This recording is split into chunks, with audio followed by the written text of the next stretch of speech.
और अगर कोई भी क्वेरी हो तो आप कमेंट बॉक्स पे कमेंट कर देना, मैं उसका रिप्लाई कर दूंगा, ठीक है। कोई भी अगर आपको विजिबिलिटी थोड़ी सी कम नज़र आ रही है या फिर ज़्यादा डेंसिटी हो जाती है कि दिखाई नहीं पड़ता है, कोई भी प्रॉब्लम हो A to Z, मैं उसका सोल्यूशन करूँगा, ठीक है।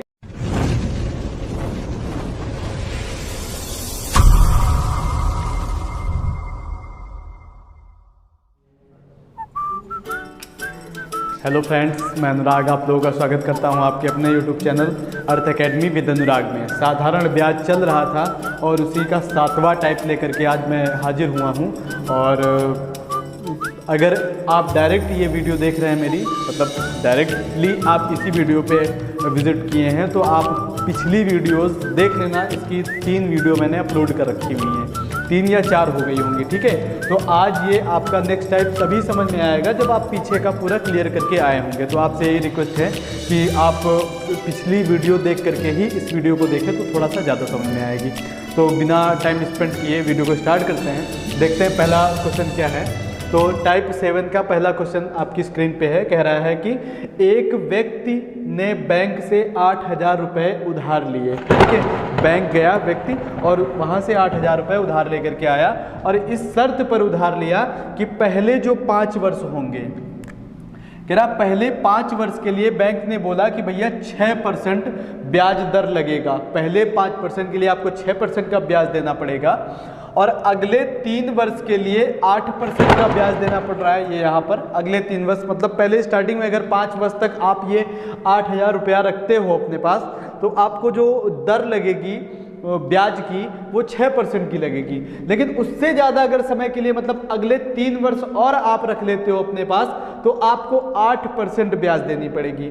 तथा इसके बाद, कह रहा है तथा इसके बाद 8 वर्षों के लिए, ठीक है, इसके बाद 8 वर्षों के लिए आपको जो ब्याज की दर देनी पड़ेगी 10%। अर्थात आप धन को जितने देर तक अपने पास रखोगे, जितना टाइम तक अपने पास रखोगे, जो बैंक की ब्याज दर है वो बढ़ती चली जाएगी। इस क्वेश्चन का मतलब ये है कहने का 10% वार्षिक ब्याज लगेगा यदि वह 12 वर्ष के अंत में, यदि वह 12 वर्ष के अंत में धन लौटाता है, तो कह रहा है उसे कितना ब्याज देना पड़ेगा, इंटरेस्ट कितना देना पड़ेगा, ये हमसे पूछ रहा है।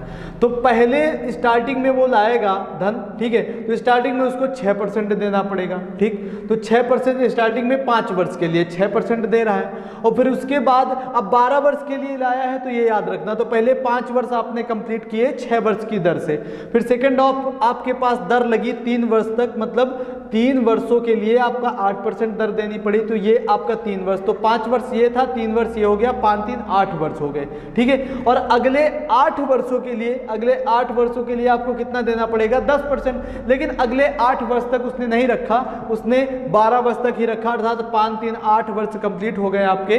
बचे कितने वर्ष? 4 वर्ष और बचे। तो 4 वर्ष के लिए उसको कितना देना पड़ेगा 10% ब्याज। चाहता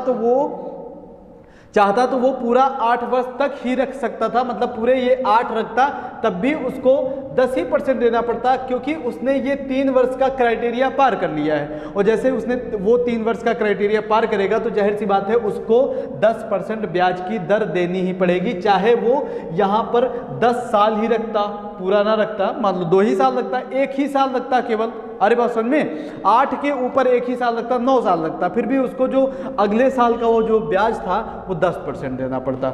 आ रही बात समझे? क्वेश्चन समझ में आया होगा क्वेश्चन क्या कहना चाह रहा है। अब क्वेश्चन को लगाना स्टार्ट करते हैं। कह रहा एक व्यक्ति ने बैंक से 8,000 रुपया उधार लिया, तो इसका जो मूलधन है वो क्या है? मूलधन। मूलधन जो बैंक से लिया है इसने, ये है 8,000 रुपया, ठीक है, 8,000 रुपया मूलधन है, ठीक। अब कह रहा है कि 5 वर्ष के लिए 6%। अब ब्याज की दरें देख लेते हैं। अब पहले 6% ये 5 वर्ष के लिए, तो लगा लो यहाँ पर दर लिख लेते हैं, यहाँ पर दर प्रतिशत। तो दर प्रतिशत आपकी अलग अलग, पहले 5 वर्ष के लिए, पहले 5 वर्ष के लिए कितनी है दर है? 6% की दर है, ठीक है। फिर अगले कितने 3 वर्ष के लिए, 3 वर्ष के लिए अगली दर है जो आपकी बोल रहा है 8%, ठीक है। उसके बाद कह रहा है उसके बाद 8 वर्षों के लिए 10%। लेकिन आप जोड़ो यहाँ पर 5 3 8 वर्ष हो गए हैं और उसने यहाँ पर बता दिया है कि मैंने 12 वर्ष के लिए ही धन लिया है, तो 8 वर्ष कंप्लीट हो गए, तो अभी बचे हमारे पास कितने वर्ष, तो 4 वर्ष बचे हैं। ठीक है, 4 वर्ष बचे हैं और 4 वर्ष के लिए उसको कितना देना पड़ेगा, जो दर है ब्याज की वो 10% देना पड़ेगा। क्लियर हो पा रहा है। अब पूरा यहाँ से अगर मैं इक्वल टू देखूं कि कितना ब्याज दर लगेगी, तो ये आपका 56 30% यहाँ से जाएगा उसका, और 8 तो 24% यहाँ से जाएगा उसका 24%, और यहाँ से 10 चौके 40% यहाँ उसका ब्याज देना पड़ेगा। ठीक है, अर्थात टोटल ब्याज की बात करूं 5 3 8 4 12 वर्ष में, टोटल 12 वर्ष में अगर ब्याज की बात करूं मैं, तो ये 4 3 7 70 20 90 4 94% उसको ब्याज देना पड़ेगा। 8-12 वर्षों में उसको 94% ब्याज देना पड़ेगा। मूलधन आपका दिया हुआ है क्वेश्चन में कि मतलब 8,000 रुपया उधार लेकर के आया है, अब बैंक को बताओ कितना वो ब्याज देगा, तो ब्याज निकाल लेते हैं, ब्याज बैंक को कितना दे रहा है। अर्थात मूलधन गुणे दर गुणे समय होता है और दर गुणे समय यहाँ पर मैंने कर लिया है पहले से ही, तो अर्थात 8,000 का हम 94% निकाल लेंगे कितना ब्याज देगा वो बैंक को। क्लियर है, तो इसका हम 2 जीरो से 2 जीरो कैंसिल कर देते हैं, इसका हम मल्टीपल कर देंगे, ये आ जाएगा आपका 8 से गुणा कर देंगे, 8 चौके 32 और 8 9 72 72 3 75 और आगे ये सिंगल जीरो लगा देंगे। अर्थात जो ब्याज देगा वो, जो बैंक को 12 वर्ष बाद 8,000 रुपये के लिए वो ब्याज देगा वो 7,520 रुपये देगा। ठीक है, वो कितना देगा भैया, 7,520 रुपये देगा। यहाँ पर क्वेश्चन आपसे एक चीज़ और पूछ सकता है कि वो उसको कितना 8,000 रुपया मान लो वो लाया था, 8,000 रुपया लाया था, 8,000 रुपये तो देगा ही, प्लस साथ में 7,520 रुपये उसको ब्याज देना पड़ेगा। अगर ये क्वेश्चन हमसे थोड़ा सा घुमा करके पूछ लेता कि वो बैंक को कुल कितना रुपया लौटाएगा, मतलब 12 साल बाद अगर इस प्रक्रिया द्वारा वो धन रखता है तो 12 साल बाद वो बैंक को कुल कितना रुपया लौटाएगा, तो 8,000 रुपया जो लाया था वो तो लौटाएगा ही, और साथ ही 7,520 रुपये का जो ब्याज है वो भी उसको देना पड़ेगा। तो अर्थात 12 साल बाद उसको बैंक को 15,520 रुपये देने पड़ेंगे। अरे बात समझ में, 15,520 रुपये ये बैंक को देने पड़ेंगे। ये बैंक का मिश्र धन है, बैंक का, बैंक ने हमको मूलधन दिया था और हमने उसमें ब्याज ऐड करके उसको मिश्र धन 15,520 रुपया बैंक में मैंने फिर से 12 वर्ष बाद जमा कर दिया। क्लियर हो गया होगा। अगला देखो क्या कह रहा है, अगला क्वेश्चन कह रहा है किसी धनराशि पर पहले 2 वर्ष के लिए सेम टू सेम क्वेश्चन है, जैसा ये क्वेश्चन है वैसा बिल्कुल सेम टू सेम वो भी क्वेश्चन है, बस इसमें क्या है आपको मूलधन नहीं दिया है, बस बोल दिया है कि किसी धनराशि पर। अर्थात जहां पर हमने मूलधन माना था वहां पर आप जहां पर मूलधन दिया हुआ था वहां पर आप मूलधन मान सकते हो, अर्थात मूलधन आपको यहाँ पर यक्स रखना पड़ेगा। ठीक है, यक्स आप रख लोगे, बाकी आप सेम टू सेम कैलकुलेशन कर दोगे, आपको आंसर देखने को मिल जाएगा। क्लियर, चलो करते हैं, आप कर लेना, वीडियो पॉज करके अगर आपको करना है तो कर सकते हैं, उसके बाद आप मेरे से आंसर मैच करवा देना। ठीक है, देखो कह रहा है किसी धनराशि पर, पहले क्वेश्चन पढ़ लेते हैं, क्वेश्चन सही से पहले पढ़ा करिए कि कुछ चेंजेस हुए हों तो उनको इंप्लीमेंट कर लेंगे हम लोग। ठीक है, तो कह रहा किसी धनराशि पर पहले 2 वर्ष के लिए 4%। सब बैंकों का अलग अलग रेट होता है, अलग अलग दरें होती हैं, अलग अलग ब्याज दर होती है, किस तरीके से मैं आपको लोन दूंगा या फिर इस तरीके से मैं आपको पैसा दूंगा वगैरह वगैरह, जो भी चीज़ें, सारी बैंकों का अलग अलग रेट होता है। ठीक है, तो कह रहा है अगले 4 वर्षों के लिए 6% लगा रही है, और उसके बाद उससे अधिक वर्षों के लिए, उससे अधिक आप कितना भी रखो, पहले 2 वर्ष तक अगर लेके जाओगे 2 वर्ष के लिए तो आपको 4% देना पड़ेगा, और अगले 4 वर्षों तक अगर रखोगे तो 6% देना पड़ेगा। उसके बाद आप चाहे जितना रखे रहो अपने पास, कह रहा उससे अधिक समय के लिए 8% वार्षिक ब्याज जोड़ा गया है, और वो कितने वर्षों के लिए लेता है, 9 वर्षों में कुल साधारण ब्याज। कह रहा है 9 वर्षों में कुल साधारण ब्याज 1120 रुपये हो, यहाँ पर ब्याज दे दिया हमको कि कह रहा है 9 वर्षों बाद कुल साधारण ब्याज 1120 रुपये हो, तो वह धनराशि ज्ञात कीजिए। अर्थात यहाँ पर हम क्या करेंगे कि मूलधन मान लेंगे, मूलधन हमको दिया नहीं है, पूछा है क्वेश्चन ने, ये देखो यहाँ पर मूलधन व धनराशि। ठीक है, तो मूलधन पूछा है तो मूलधन हम क्या मान लेंगे, मूलधन x रुपये। क्लियर, मूलधन x रुपए हो गया और उसके बाद क्या करेंगे, अब दरें निकाल लेते हैं। ब्याज की दर जो होगी कैसे कैसे लगाई है, अलग अलग हिसाब से इसने लगाया है, तो ब्याज की दर निकाल लेते हैं। ठीक है, ब्याज की दर क्या हो जाएगी इसमें देखते हैं। ब्याज की दर देखो क्या है, इसमें कह रहा है कि पहले 2 वर्षों के लिए 4%, तो हम यहाँ पर कह सकते हैं 4 वर्षों के लिए कितना लगाया भैया, 2% ब्याज। ठीक है, कह रहा अगले 4 वर्षों के लिए, सॉरी यहाँ पर 2 वर्षों है भैया, इसको सही कर लो, 2 वर्षों के लिए 2% 2 वर्षों के लिए 4% है यार, सॉरी 2 वर्षों के लिए 4%, ये यहाँ पर 2 वर्षों के लिए 4%, अगले 4 वर्षों के लिए 6%, तो यहाँ पर हम लिखेंगे 4 वर्षों के लिए, ठीक है, 4 वर्षों के लिए 6%। ठीक है, उसके बाद कह रहा है और उससे अधिक समय के लिए 8%। अब वो कितने समय के लिए लिया है, लास्ट में 9 वर्ष दे दिया है, 4 2 6 वर्ष कंप्लीट हो गए हैं, बचा मेरे पास कितना, 3 वर्ष, 6 3 9 होता है 3 वर्ष। अब 3 वर्षों के लिए जो इसने रखा है उसके लिए इसको कितना दर देना पड़ेगा, 8% की दर से उसको ब्याज देना पड़ेगा, अर्थात 8%। ठीक है, इतना क्लियर हो गया। अब उसके बाद टोटल अगर यहाँ पर हम देखेंगे, यहाँ से अगर इसका देख लेंगे कि 2 वर्षों में 4% की दर से इसको कितना परसेंट ब्याज देना पड़ेगा, तो 2 चौको 8% ब्याज देना पड़ेगा, और यहाँ पर इसको 4 वर्षों में 6% वार्षिक दर से 4 छंग 24% ब्याज देना पड़ेगा इसको, और यहाँ से 3 वर्षों के लिए 8% ब्याज दर से 3/4 24% ब्याज देना पड़ेगा। अगर टोटल मैं 9 वर्षों की बात करूँ, टोटल अगर मैं 9 वर्षों की बात करूं तो 9 वर्षों में इसको कितना ब्याज देना पड़ेगा, 24 दूना 48, 48 8 56, 56% उसको ब्याज देना पड़ेगा, अर्थात 9 वर्षों में उसे 56% का ब्याज देना पड़ेगा। ठीक है, और हमको क्वेश्चन में देखो बताया है कि भैया जो 9 वर्षों बाद उसने साधारण ब्याज दिया है मुझे 1120 रुपया दिया है, अर्थात हम कह सकते हैं कि मूलधन मेरा था x रुपए, जो कि लेके आया था उससे x रुपए, और यक्स में 56% का मैंने ब्याज दिया, और जो ब्याज 1120 रुपया था। ठीक है, जो ब्याज कितना था, 1120 रुपये था, अर्थात हम इसको कह देंगे 1120 रुपये।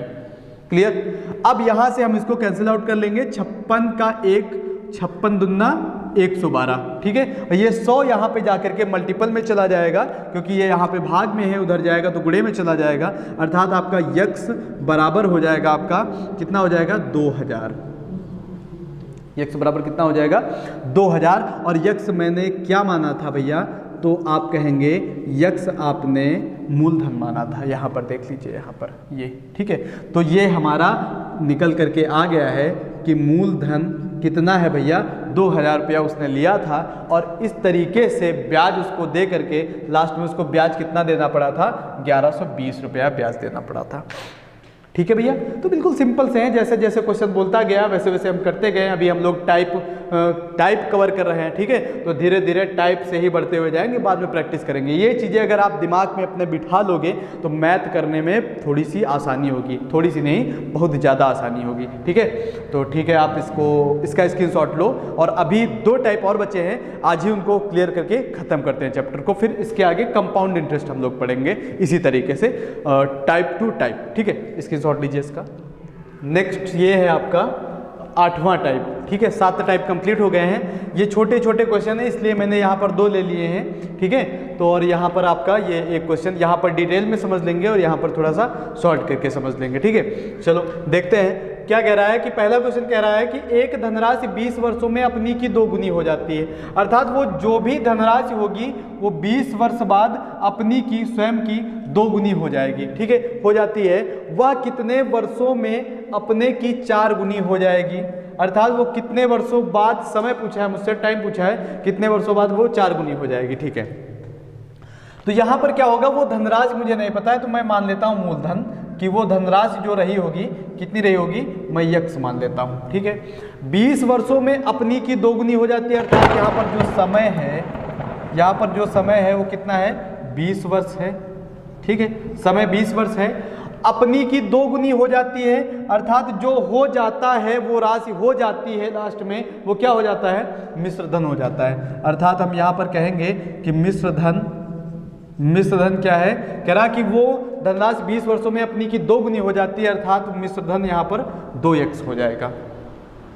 क्लियर है? मिश्र धन यहाँ पर 2 वर्ष हो जाएगा। मिश्र धन में क्या क्या जुड़ा होता है पीछे आप पढ़ चुके हो। मिश्र धन में आपका मूलधन और ब्याज जुड़ा होता है, अर्थात अगर मैं इससे मूलधन हटा दूंगा तो मुझे ब्याज मिल जाएगा, अर्थात मैं ब्याज भी निकाल लूंगा। यहाँ पर ब्याज बराबर आपका क्या हो जाएगा, मिश्र धन माइनस मूलधन, अर्थात मिश्र धन है आपका 2x माइनस मूलधन है आपका x, अर्थात ब्याज हमारा हो जाएगा x। आप यहाँ पर ब्रैकेट में लिख लीजिएगा कि ब्रैकेट में मिश्र धन जो ब्याज होता है मिश्र धन माइनस मूलधन होता है। ठीक है, मिश्र धन माइनस मूलधन, उस हिसाब से ये मैंने किया है। ठीक है, ये ब्याज मैंने निकाल लिया। और क्या कह रहा है, वह कितने वर्षों में अपने की 4 गुनी हो जाएगी। अब इससे मुझे कुछ ना कुछ तो मिलेगा, इतना अगर इस क्वेश्चन ने दिया है तो मुझे कुछ ना कुछ तो मिल जाएगा यहाँ से। अगर इसको मैं हल करूँगा तो मैं कैसे हल करूँगा इसको, वही साधारण ब्याज अर्थात x बराबर मूलधन अर्थात x गुणे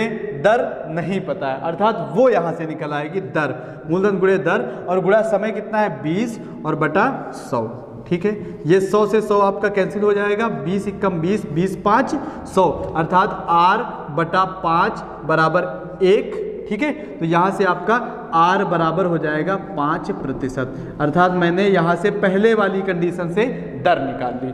अब मुझे जैसे ही दर पता चली तो दूसरी जो भी कंडीशन बोल रहा है वहाँ से मैं आराम से समय निकाल लूँगा। अब दूसरा प्रेफरेंस देखते हैं क्या दिया हुआ है। कह रहा है वह कितने वर्षों में, अर्थात राशि आपकी वही है, राशि वही है आपकी, कितने वर्षों में। अब समय हमसे दोबारा में पूछ लिया कि भैया समय बताइए क्या है। पहले समय दिया हुआ था 20 वर्ष, अब समय पूछ लिया, कह रहा कितने वर्षों में अपने की 4 गुनी हो जाएगी, अर्थात पहले x थी अब 4 गुनी हो जाएगी, तो वो क्या हो जाएगा, मिश्र धन हो जाएगा, अर्थात मिश्र धन कितना हो जाएगा, 4x हो जाएगा। ठीक है, मिश्र धन 4x हो जाएगा। अब आपको पता है कि मिश्र धन में मूलधन और ब्याज जुड़ा होता है, मूलधन और ब्याज जुड़ करके आपका मिश्र धन बनता है, मूलधन और ब्याज जुड़ करके, अर्थात अगर मैं मिश्र धन में मूलधन घटा दूंगा तो मुझे ब्याज मिल जाएगा। तो यहाँ से मैं ब्याज निकाल लूंगा। कैसे ब्याज निकालूंगा, यही मिश्र धन माइनस मूलधन, मिश्र धन है आपका 4x और माइनस मूलधन है यही आपका वही मिश्र धन है, अर्थात ये हो जाएगा 4x में x घटा देंगे हो जाएगा आपका 3x, ब्याज आ गया हमारा, ब्याज आ गया।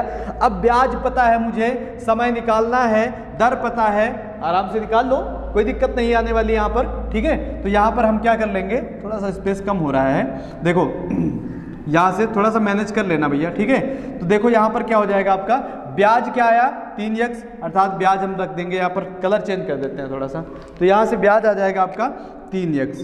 ठीक, ब्याज बराबर मूलधन तो आपका वही है, मूलधन x गुणे दर आपकी कितनी है, ये मैंने निकाली यहाँ पर दर 5%। ठीक है, गुणे दर गुणे समय आपसे पूछा है, समय नहीं पता है तो t मान लेते हैं और बटा 100 हो जाएगा। ठीक है, ये x से ये वाला x कैंसिल हो जाएगा और 5 से 5 एकम 5, 5 दूनी 10, अर्थात यहाँ पर आपका 3 बचा बराबर, यहाँ पर ऊपर बचा आपका t, नीचे बचा 20, और ये जो t है आपका इधर जाकर के गुणा हो जाएगा, तो 20 का 3 से गुणा कर देंगे तो t बराबर हमारा क्या निकल आएगा, 20 तियां 60 वर्ष, अर्थात वो जो धन है 60 वर्षों में अपने का कितना हो जाएगा, 4 गुना हो जाएगा। क्लियर, ये था आपका कॉन्सेप्ट। ये कॉन्सेप्ट तरीके से हम लोगों ने सीख लिया, जैसे जैसे हम लोग अभी तक सीखते आए हैं वही तरीका लगा करके हमने इसको सीख लिया है। अब देखते हैं इसमें क्या बोल रहा है। अब इसमें कह रहा है, अब इसको थोड़ा सा डायरेक्ट करने का प्रयास करते हैं, थोड़ा सा, ज़्यादा नहीं, थोड़ा सा। कह रहा है एक धनराशि 5 वर्ष में 3 गुनी हो जाती है, 5 वर्ष में 3 गुनी हो जाती है। ठीक है, अच्छा 100 मान के लगाया जाए, देखें कुछ आसान होगा।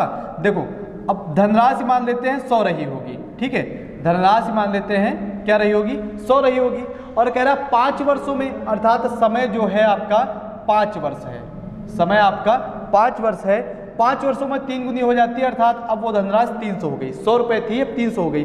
ब्याज बताओ सीधे सीधे, तो ब्याज आप कहेंगे 200 रुपया हमको ब्याज मिला है, पहले 100 रुपया था और वो धनराशि बढ़ करके 300 हो गई तो 200 रुपये ब्याज मिला, अर्थात ब्याज हमारा है 200। ब्याज बराबर मूलधन था हमारा 100 गुणे दर मुझे नहीं पता है और गुणा समय बता दिया है 5 वर्षों में बटा आपका 100। ठीक है, 100 से 100 आपका कैंसिल, 5 से काटेंगे, 5 चौको 20 जीरो, अर्थात R बराबर आपका आ गया 40%। दर जो है आपकी 40% की दर यहाँ पर लगी हुई है। अब कह रहा वह धन जो है कितने वर्षों में 5 गुना हो जाएगा। अच्छा ये बताओ, अगर 5 गुना होगा तो 100 था, अब कितना हो जाएगा? 100 था, अगर 5 गुना होगा तो कितना हो जाएगा? 500 हो जाएगा। जब 500 हो जाएगा तो आप कहेंगे ब्याज इसमें मुझे 400 मिला है। ब्याज मुझे कितना मिला है? 400 मिला है। ठीक है, 400 ब्याज मिला है, तो ब्याज हो गया, और ब्याज बराबर आपका मूलधन कितना है? मूलधन तो आपका 100 ही है, मूलधन, और गुणा दर मैंने निकाल ली कितना? 40%। तो मूलधन गुणे दर गुणे समय मुझसे पूछा है, देखो कह रहा है कितने वर्षों में, ये यहाँ पर कितने वर्षों में। ठीक है, कितने वर्षों में, तो अर्थात मूलधन गुणे दर गुणे समय टी मान लेंगे और बटा क्या हो जाएगा? 100। ये 100 से 100 कैंसिल हो जाएगा, 0 से 0 कैंसिल हो जाएगा, 4 से काटेंगे, 4 धामा 40, अर्थात टी बराबर आ गया आपका 10 वर्ष। टी बराबर कितना आ गया भैया? 10 वर्ष आ गया। और यही हमसे पूछा था कि भैया कितने समय में हो जाएगा, तो टी बराबर 10 वर्ष हो गया। क्लियर है? चलो अगला देखो। अब ये देखो थोड़ा सा इससे छोटा हुआ, यक्स वक्स समझने में थोड़ा सा पहले क्वेश्चन को अच्छे से समझ लो, बाद में आप अपने हिसाब से उसको सॉल्व कर सकते हो। अब देखो कह रहा कोई धनराशि 20 वर्षों में 7 गुनी हो जाएगी, और सॉल्व करना है। 7 गुनी हो जाएगी 100 मान करके ही, अगर आप लगाओगे तो 100 लिखने की जरूरत नहीं है, हटाओ। 7 गुनी मतलब ब्याज आपका 6 होगा या फिर 600 होगा, जो भी आपको मानना है मान लो। अर्थात ब्याज हमारा कितना है? ब्याज 600, मूलधन है हमारा 100, 100 से 700 हुआ था। ठीक है, 7 गुना, और मूलधन गुणा दर मुझे निकालनी है, तो समय है आपका 20 वर्ष बटा 100 हो गया। 100 से 100 कैंसिल हो गया, 20 से काट लेंगे, 20 तियां 60 और ये 0, अर्थात आर बराबर आपका आ गया 30%। सीधे आर देखो, आर मेरा यहाँ पर 30% निकल आया। अब आर 30% निकला, कह रहा वह कितने वर्षों में 13 गुनी हो जाएगी। ठीक है, तो 13 गुनी हो जाएगी, तो यहाँ पर ब्याज आपका कितना होगा? जब 13 गुनी हो जाएगी तो 1200 ब्याज होगा। क्लियर है ना? 100 से आपका 1300 हो जाएगा तो 1200 ब्याज हो जाएगा, तो ब्याज हो जाएगा यहाँ पर 1200 ब्याज बराबर मूलधन। मूलधन तो हमारा वही है ना, मूलधन तो 100 है, मूलधन और गुणा दर मैंने निकाल ली यहाँ पर 30%, मूलधन गुणे दर गुणे समय हमको देखना है, कह रहा कितने वर्षों में, टी मान लेते हैं, और बटा 100 हो गया। ये 0 से 0 कट जाएगा, एक सिंगल 0 से सिंगल 0, 3 से काटेंगे, 3 चौके 12, आगे 0, अर्थात यहाँ से टी बराबर, टी मतलब समय। ठीक है, समय बराबर आपका कितना आ गया? 40 वर्ष। ये हमसे क्वेश्चन पूछा था कि कितने समय में वो 13 गुना हो जाएगा। हो गया, सिंपल सा। आ रही बात समझ में? बिल्कुल साधारण से प्रश्न है, और मेरे हिसाब से और विविध टाइप के कुछ प्रश्न बचे हैं जिनको हम कब कवर कर लेंगे? जब प्रैक्टिस करेंगे तब। ठीक है, तो आज से आपका साधारण ब्याज जो है समाप्त हो गया है, और इसके बाद हम लोग चक्रवृद्धि ब्याज को देखेंगे बिल्कुल टाइप वाइज। जैसे इसके टाइप बना करके मैंने प्लेलिस्ट में सेव किया हुआ है, वैसे ही उसके भी टाइप बना करके मैं प्लेलिस्ट में सेव कर दूंगा। ठीक है, तो फिर आप इसका स्क्रीनशॉट लो, और मिलते हैं एक नई वीडियो में, नेक्स्ट वीडियो में। तब तक के लिए जय हिंद, जय भारत। और अगर कोई भी क्वेरी हो तो आप कमेंट बॉक्स पे कमेंट कर देना, मैं उसका रिप्लाई कर दूंगा। ठीक है, कोई भी अगर आपको विजुअलिटी थोड़ी सी कम नज़र आ रही है, या फिर ज़्यादा डेंसिटी हो जाती है कि दिखाई नहीं पड़ता है, कोई भी प्रॉब्लम हो A to Z, मैं उसका सोल्यूशन करूंगा। ठीक है, अगर थोड़ा सा बार बार इरेज करने के लिए, वीडियो पॉज करने के लिए मैं थोड़ा सा ऐसे ही लिख देता हूँ, अगर आपको समझने में कहीं भी दिक्कत होती है तो बता दिया करिए, मैं वैसे ही कर दूंगा। ठीक है, तो ठीक है, आप इसको लो, और मिलते हैं नेक्स्ट वीडियो में। तब तक के लिए जय हिंद, जय भारत।